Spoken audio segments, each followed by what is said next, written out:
Thank you, thank you. Okay, as I say, our Life members are patiently sitting outside. So we have 6 Life members to recognise this evening, for which 2 are apologies.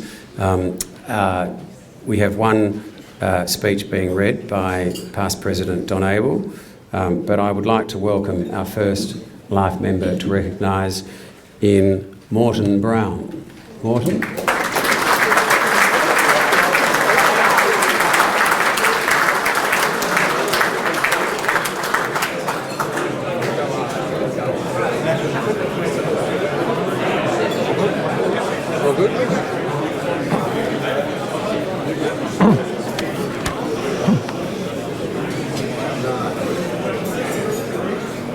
Just want them to fire away.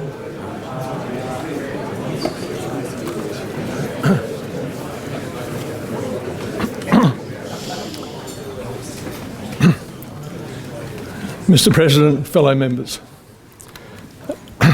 I confess to being totally surprised when I received the Secretary's letter advising of my Life membership. Surprised first that I've been a member for that many years, and secondly, that it brought with it Life membership. It was also a sharp reminder of my advancing years, as was a letter I received in the same mail regarding my pacemaker.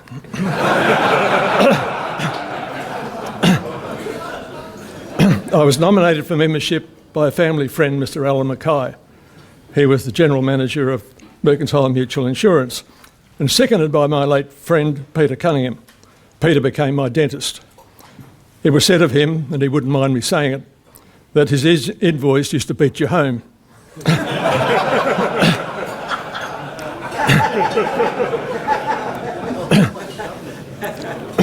My first introduction to the club, prior to becoming a member, came through my friend David Jones, father of our Vice President, when we used to play squash in what's now the cardio gym.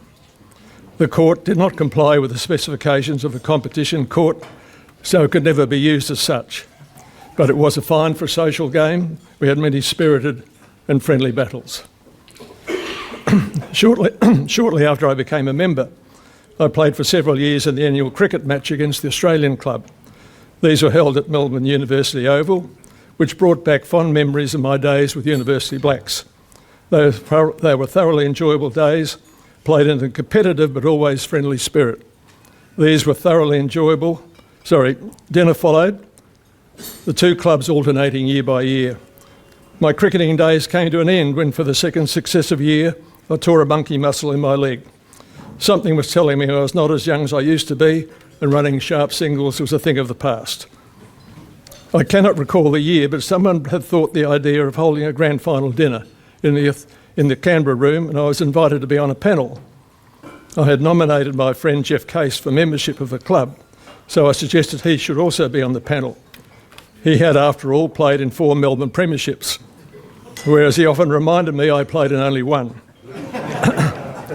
He probably would have played in 5, but for the fact he contracted chickenpox during the finals one year and became unavailable.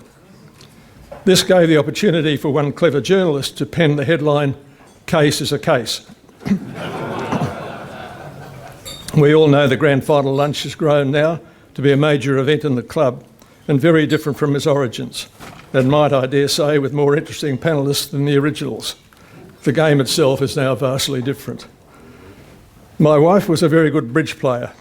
She played a variety of card games all through her youth, whereas I never seemed to have the time for cards. I said to her, I'm sure she came out of the womb dealing cards. She rose to the rank of a national master, but then the necessity to attend the various tournaments became too time-consuming. It was inevitable, therefore, that when the club commenced bridge lessons with Jim Boren, we would attend. I confess my early days of learning were totally mentally draining. The best part I found were the dinners afterwards. Monday night bridge became a regular part of our life for many years. Together with my wife, we also attended many evenings arranged by the Visual Arts Group. We went to several exhibitions at the National Gallery arranged by the group, often with a private talk given by a gallery expert providing an insight into the particular exhibition. Again, the dinners afterwards presented an opportunity to fraternise and discuss aspects of the exhibition we had just attended. I've always been most appreciative of the club's policy of welcoming women in the club. Our days of attending functions together, alas, have been severely restricted due to my wife's ongoing health problems and lack of mobility. Nevertheless, we look back with affection on the times we shared together. My activities these days are limited to exercise at the gym. We are fortunate to have such a marvellous facility, and I compliment the club on the recent upgrades. The club logo in the pool is a stunning addition, and the recent upgrade to the steam room has been much appreciated. The golf net is a sacred place. As a wise man said recently in his president's message, and I take the liberty of quoting him, "There is a yearning amongst men of character for respectful and pleasurable communion, the sharing of ideas, and an environment that has regard for the value of history and heritage, one which allows free discussion, even disagreement, in a manner consistent with a civilised society." I believe that says everything about our club, and I'm privileged to be part of it.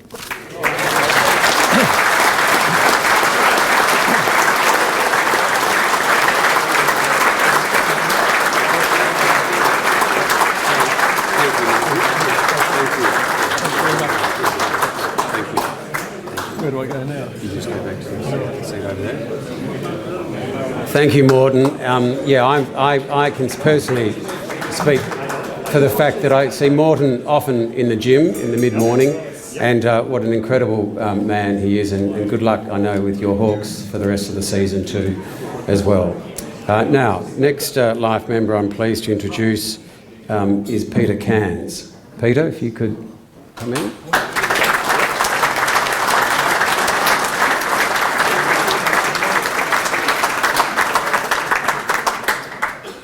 Gentlemen, good evening.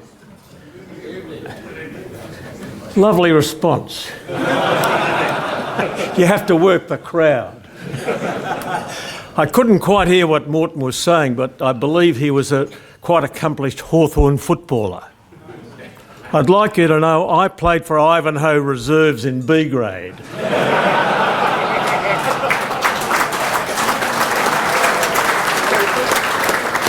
We all have our moments. Patrick, I was going to say thanks for the nice words you've said about me, but I've deleted that from my speech. But thank you, and congratulations on your election as President. I've known this man for many years. As a journalist, can you believe I interviewed his grandfather? Both of us were very old. Well, he was old then and I am old now. But best wishes for a great success in this job. I'm sure you'll do a good job.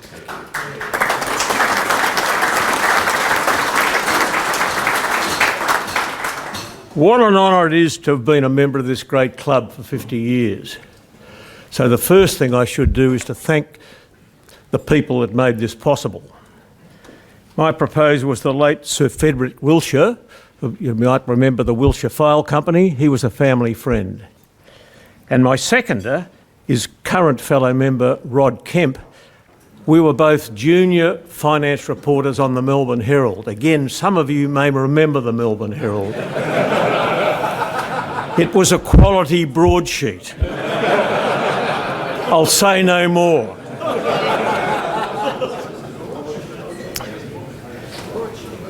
If you do the math, I've been a member under the watchful eye of 25 different presidents. Just think about that.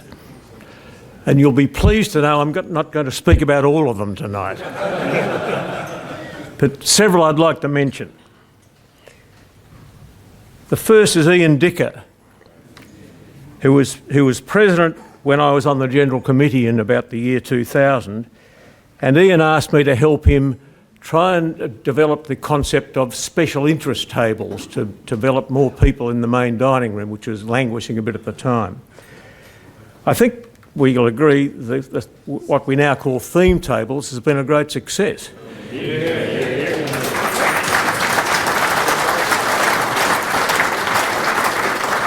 I was in fact the first chairman of the Oracles table. As you would know, Oracles defines journalists and public relations people.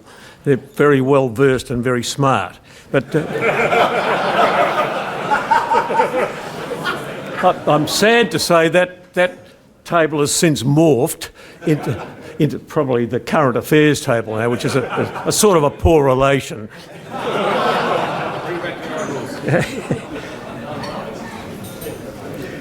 Sadly, as I said, I think the concept of theme tables was a success, but it's been too successful because so many of the special interest groups now are so large that they meet in a separate room elsewhere. And a good example of that, I think, is the SAMs, who typically attract about 40 members and meet monthly in the Canberra room. I've been a member of SAMs since its inception. Every member has an interesting story to tell, and I can assure you, some of whom are in denial about being senior, that there are no age limits to coming to SAM. So please give it a try. You know, we're old buggers, but we can be quite entertaining. Another past president I want to mention is the late Lindsay Moore. I first met Lindsay many years ago as a member of what we called then the junior members. Diplomatically, we now call that the First Tuesday group. We're no longer junior, if you didn't get the gag. Yeah. Among his other club contributions, Lindsay was the driving force behind the formation of the club choir, of which I've been a member since it started. The choir is sometimes referred to as internationally acclaimed.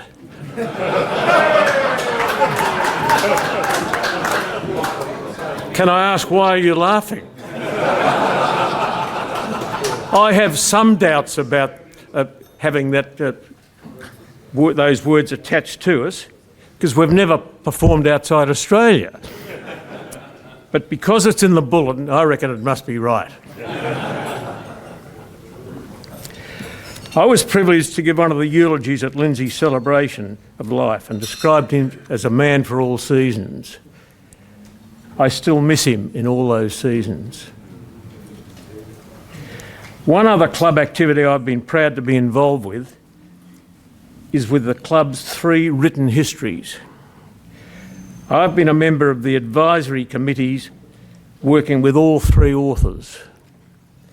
The first book was Windows on Collins Street, covering the years 1868 to 1990, and written by Melbourne journalist and author John Pacini. The book was very readable, but as one late author remarked, it was a chatty, unreliable work. The second book, also called Windows on Collins Street, comprised Pacini's book and a second section covering the 1990s, written by then club member Graham Adamson, who was a Melbourne finance journalist and a contemporary of mine. The third book, entitled Athenaeum Club, A New History of the Club's First 50 Years, from 1868 to 1918, was written by well-credentialed historian Paul de Serval, and that book was published in 2013. De Serval's appointment was recommended by Geoffrey Blainey, in my view, Australia's greatest historian. In 2006, Geoffrey Blainey was a keynote speaker in this room at a club function and had borrowed the early histories to help with his research. Having done so, he advised the club president that he thought the early history needed rewriting, or perhaps words to that effect. Don Hyde and I, you remember Don, met with Blainey over morning tea in the Fitzroy Gardens to ask him to do the work. But sadly, he said he was too busy. I can thoroughly recommend de Serval's meticulously researched book. All of those 3 books, by the way, are in our library. I mentioned Don Hyde a moment ago, and I would like to say something more about him briefly. In all my committee activities in this club, Don has been a fellow member and a wonderful friend. Over many years, he has been a major contributor in so many ways. To me, he was a role model and a mentor. Don has not been well of late and now is in care, but his son, fellow member Philip, has advised me he is being well looked after. I'm sure you would all like me to join me in sending him good wishes.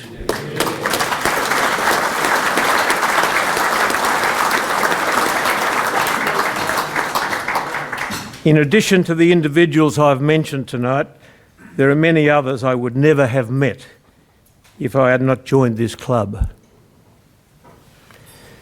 They have all added to a wonderful lifetime experience for which I'll always be grateful. Gentlemen, thank you.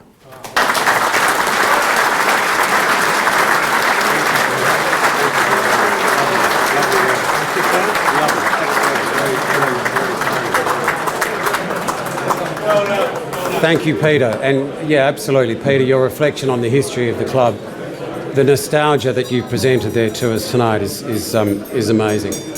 Now, gentlemen, our next life member to commemorate,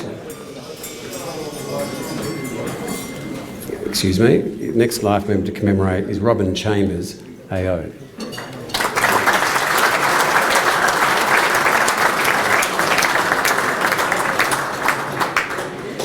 Thank you, Mr. Chairman and gentlemen.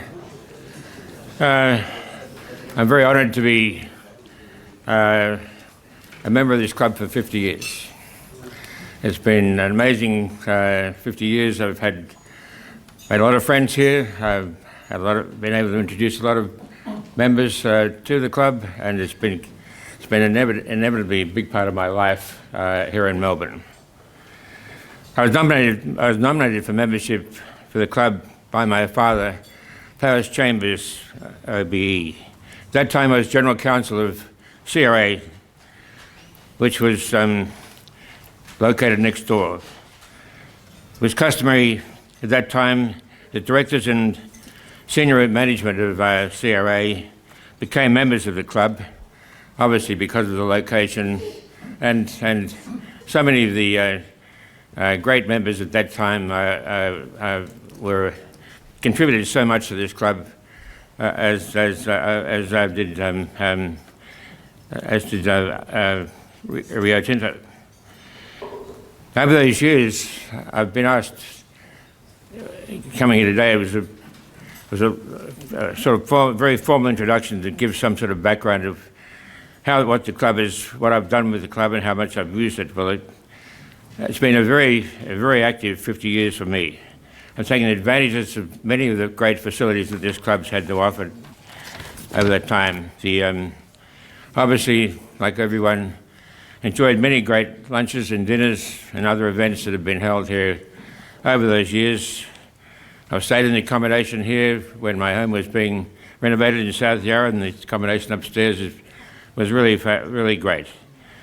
I've hosted many large events at the club for both my law firm and my consultancy business, honouring landmarks for their respective history.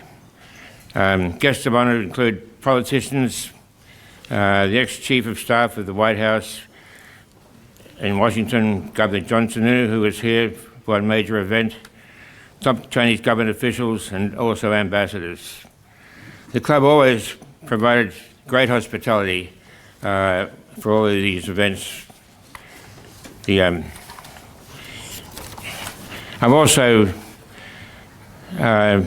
taken considerable advantage of the reciprocal club network, both interstate and around the world, and especially in London and also Washington, California, and New York.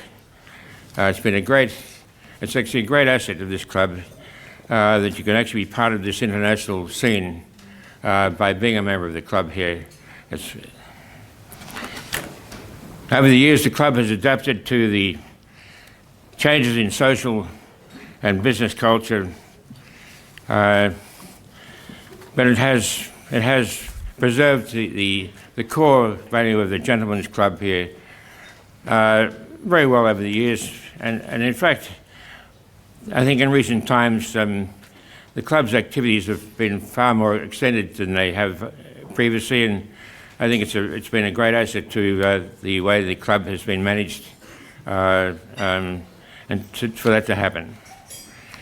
Anyway, I'm so very appreciative of the club to be invited to become a life member today, and I thank the club very much for that. Thank you.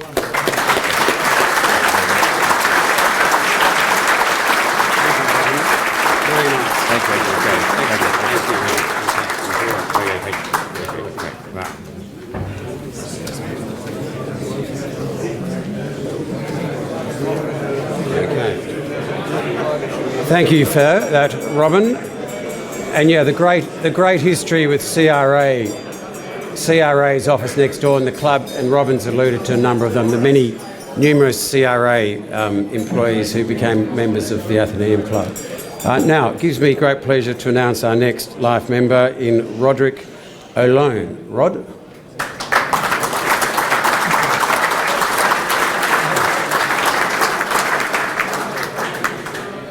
I won't keep you long.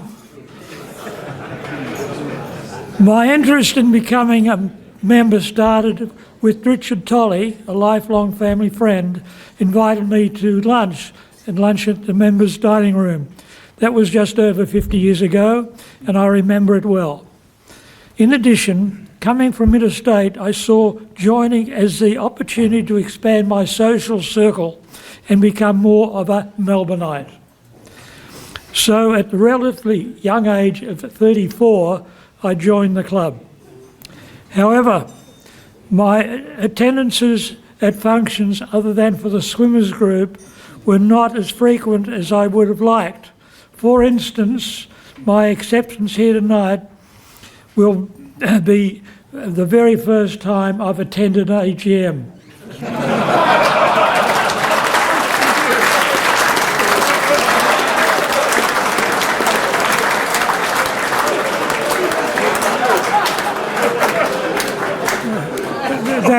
That's something I'm not proud of. However, I did attend the club on numerous occasions, and fathers and sons dinners with my two boys were standout events. Also making use of the basement facilities, again with my two sons on the weekends, was regarded as something special. But what else kept me as a member of the club year in, year out? Loyalty towards the club played its part and became more of a positive factor in my decision making over the years. Also, prestige of just being identified as an Athenaeum Club member was gratification in itself and reason enough to continue with membership. A further favourable influence was that whenever I entered 87 Collins, I felt at home, as it were, with a warm feeling of fellowship being evident on all levels. Thank you.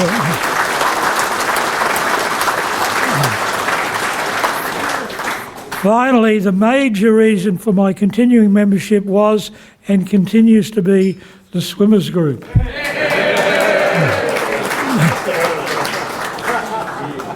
So what is it, this basement dwellers group, of which I consider myself a participant, all about?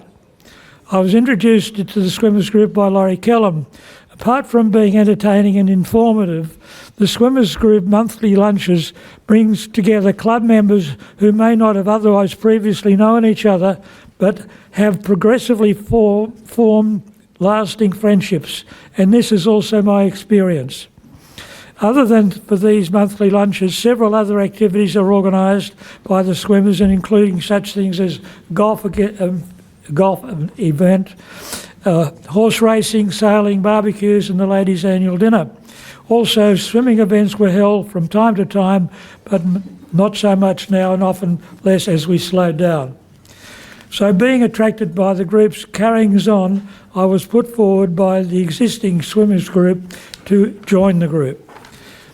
Once given the nod, I was entitled to wear the second edition Swimmer's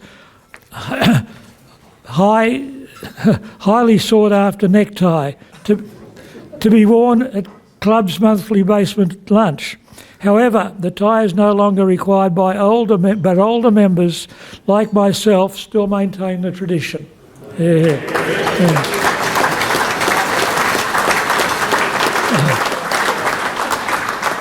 As one past club president put it, all new club members should attend a swimmers group function to learn what the club is all about. And for those yet to attend a swimmers function but would like to, the monthly lunch in the basement would be a great place to start. Then there's the basement itself. Whenever I have the opportunity, I made the basement a part of my club experience by actually swimming lengths, playing squash but no longer, doing gym workouts plus having a steam, all part of my exercise routine and a further reason to keep my subs up to date. From a cultural viewpoint, the club successfully managed and introduced the integration of several imposed changes over the years. Mandatory breath testing was one such change which became law in 1976, 50 years ago, and which the change was well managed by the club. Many members also had to do some adjusting of their own, as did I. Adjusting to changing social values in more recent times also brought the attention of the club. Such matters as changing dress codes and gender identification toilet requirements proved to be difficult.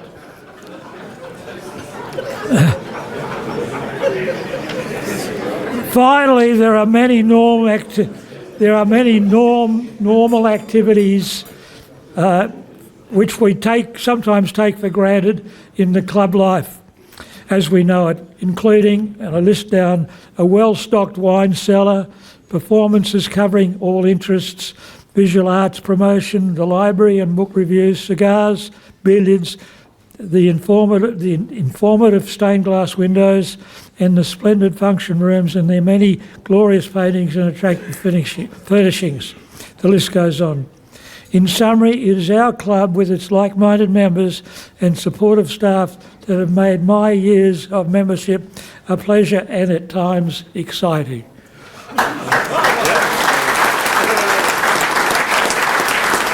Thank you.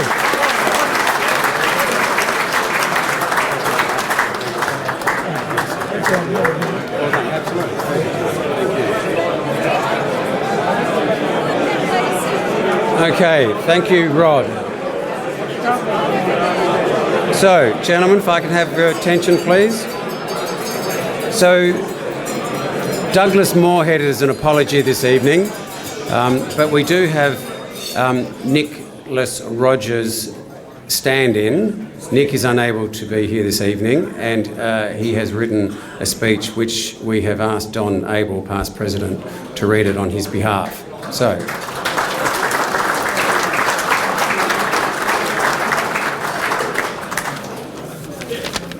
Thank you, Patrick. I am a stand-in. I'm far too young to have achieved this great level as yet. And I am reading this and following 4 excellent speakers in this club. They're very impressive. I know that many of you will know Nicholas Rogers, and it's very disappointing he can't be with us today, but he has sent along a very brief piece for me to read.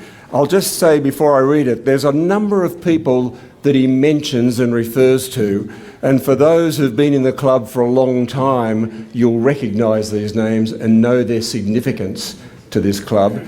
For those people, and I am talking back in the 70s and 80s, for those people who are more recent members, I can assure you that the names he mentions are very significant in the development of the Athenaeum Club over a period of time. So I shall now read. I was persuaded to join the Athenaeum Club 50 odd years ago as I was working in the city again after spending time away in Sydney and London. My father, Hugh Rogers, first name I refer to, was a big persuader in this decision. Back then, Hugh Rogers and Cyril Seward tended to run the place. They had just completed the air conditioning of the club, and the first experience of the club I had was in air-conditioned comfort. Soon after the air conditioning went in, I got to enjoy the newly decorated Canberra room for large dinners and events. Following on after Hugh and Cyril, Darren Overend took over the helm, steering the club. When I was on General Committee under Rob Milne and Jim Pfeiffer, we had to deal with the question of whether or not the club should be a mixed gender environment. We toyed with the idea of knocking a hole through the wall and having the members of the Alexandra Club become members of the Athenaeum Club. Around that time, we opened up the rooftop to have an open-air function space. Back in the early stages, we not only had air-conditioned comfort, but we also opened up the Athena Room for mixed dining opportunities. I enjoyed my years on the committee, helping bring more social occasions and enjoyment of members to the club. More recently, our family connection to the club has continued, holding my son Andrew's 21st birthday celebration in the basement by the pool, and he also joined as a member for a time, and we held his wedding reception here too, as 200, too as well, 20 years ago. My daughter Sophie was also married here, with the family, including Hugh, in attendance. I fondly remember decades of regular lunches at the Travellers' Table with Mike Feeney solving the problems of the world. It is a true honour to accept this life membership from the Athenaeum Club.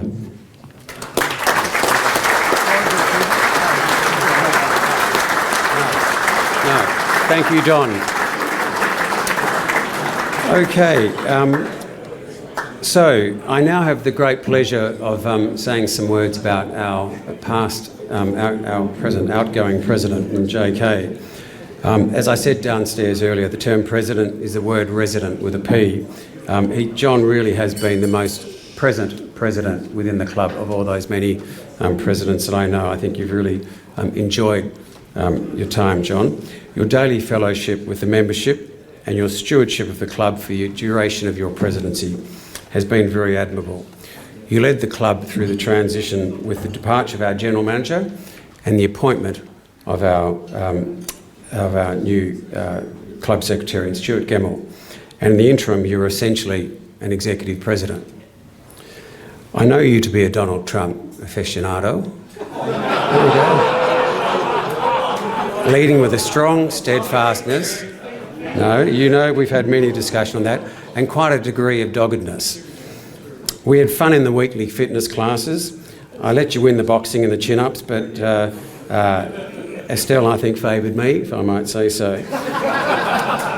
You have long regaled many a member at the club table, and your interest in members unassailable, as witnessed by me in your address at the Christmas lunch upon your reflections on the very sad loss of David Lay.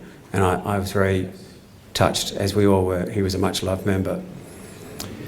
You confirmed a strong belief in our social licence in December of last year with your message to the members of the horrific anti-Semitic terrorist attack in Bondi, and I think that was nice, proper that we reflected that as a club. In your term, you've reimagined the Friday evening Athena dining piano bar concept.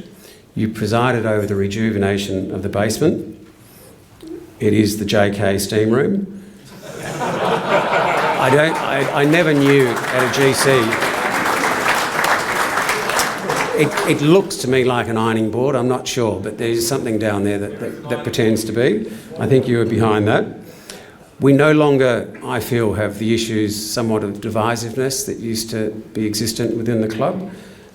You've presided over United General Committee and club membership. So on behalf of all members, we thank you, John, for your commitment to this great institution.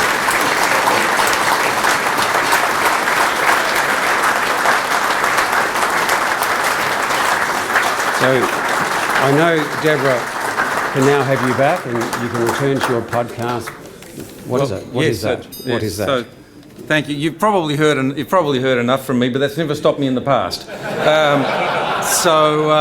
Patrick, thank you for those very kind words. As I've mentioned before downstairs, I thoroughly enjoyed and am very proud of the last couple of years and being a small part of the wonderful history of this fantastic institution. Well, I guess in terms of the Trumpiness of my presidency, it's pretty much a case of damn the torpedoes, full steam ahead. Although the speedboats from the Iranian coast are something different again. But nonetheless, it's been fantastic. Thank you all. I've pretty much said everything I needed to say downstairs. I'm greatly privileged to be part of the history of this wonderful institution. And can I ask you to raise a toast to wish Patrick well and for the next 158 years of this club. Thank you. Cheers. Thank you. Well done. Well done. Yep.